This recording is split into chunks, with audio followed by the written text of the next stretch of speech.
everyone. I'm honored to be here today to share my story of empowerment with all of you, and a very special thanks to Einar for inviting me today, and thanks to all of you for making my father and I feel so welcome here today. And Dad, thank you for coming along. He came to help me, so I love you, Dad. Before I begin, I wanted to tell you about the latest obstacle in my life. I broke my wrist and my arm 2 weeks ago, and no, it wasn't mountain climbing, and I wasn't skydiving or doing anything adventurous. I went to a birthday party and was roller skating, and my feet went up. I reached back and I broke the bones here, so I have a cast. But we all have our mountains to climb. This one injured my ego a little bit, but my arm will be fine. So I have 2 stories that I'd like to share with you today. And one's about climbing the mountains of the world, but the other one is about climbing the mountains and the obstacles in your life. And I think both take strength and courage and a strong will. And I'm just a girl that was born and raised in the USA. And growing up, I was never an athlete. I'm still not. I went away to college. After graduation, I got married, and I moved to Colorado and became a teacher. I taught special education with handicapped children, and I also taught elementary school for about 20 years. My life, to me, seemed very ordinary and predictable.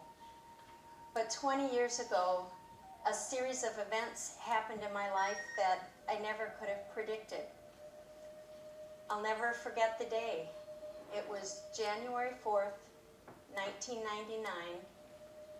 Swung my leg out of bed and woke up, and I was numb on one whole side of my body. My arm was numb, my leg, my face, my head, and I panicked. And the doctors tried to figure out what was wrong. They tested me for stroke, for MS, for lupus, even brain cancer. I was being wheeled down a hallway to have a brain biopsy done, and I heard my name being paged. The doctor on the phone said, "I'm your new doctor, and I don't think you should have this procedure done." So I asked him what the procedure was. They were going to screw me into a halo device, cut open my scalp and my skull, and then remove some pieces of brain tissue to study while I was awake, because they didn't want to remove a part I really needed, they told me.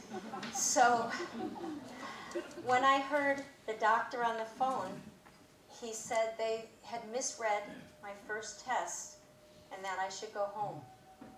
So after 3 months of testing, by now the other side of my body had gone numb also.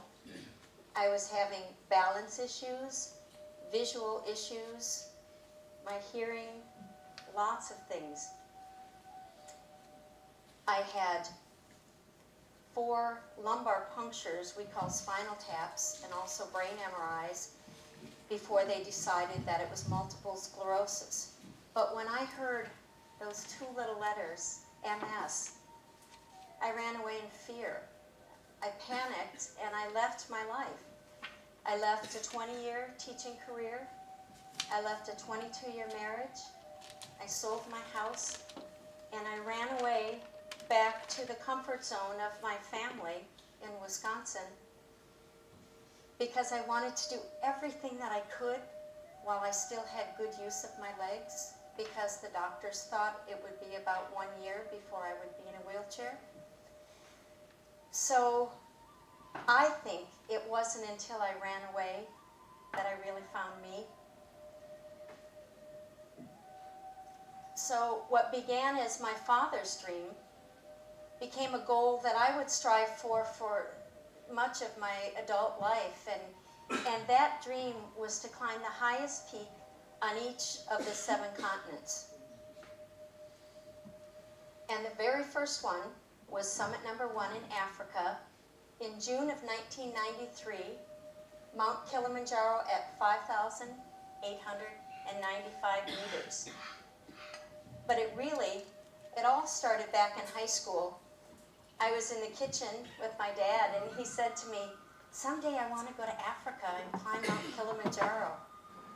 I love my dad dearly, and he's always been athletic. He was a runner. And I said, "Someday I'll go with you." So 20 years later, we met in Africa. I was traveling around the world on a trip at that time. And we climbed and we got to the summit on my dad's 61st birthday. And even back then, in 1993, I was experiencing the symptoms of MS, but didn't know it. Numbness and tingling in my hands, my lips, my feet. But on the summit, we're climbing and we're tired. And Dad said, "I don't think I can make it." And I said, "I don't think I can make it either." We hooked arm in arm, dragged each other to the top. We couldn't breathe.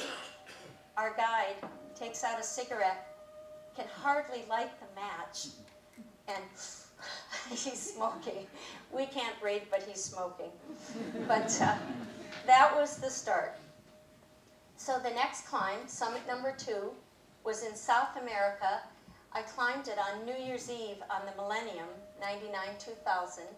Mount Aconcagua is 6,962 meters.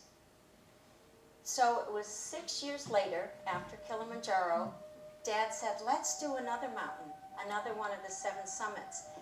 So that was really the start of the idea to climb the 7 summits. So we were getting ready to go to South America. 4 days after I sent in my payment for the climb was the day I swung my leg out of bed and woke up numb. And I panicked, and I remember it took the doctors about 3 months to figure out what was wrong.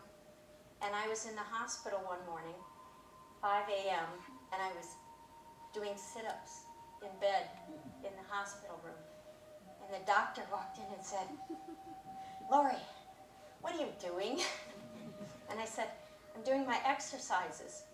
And he said, "Why?"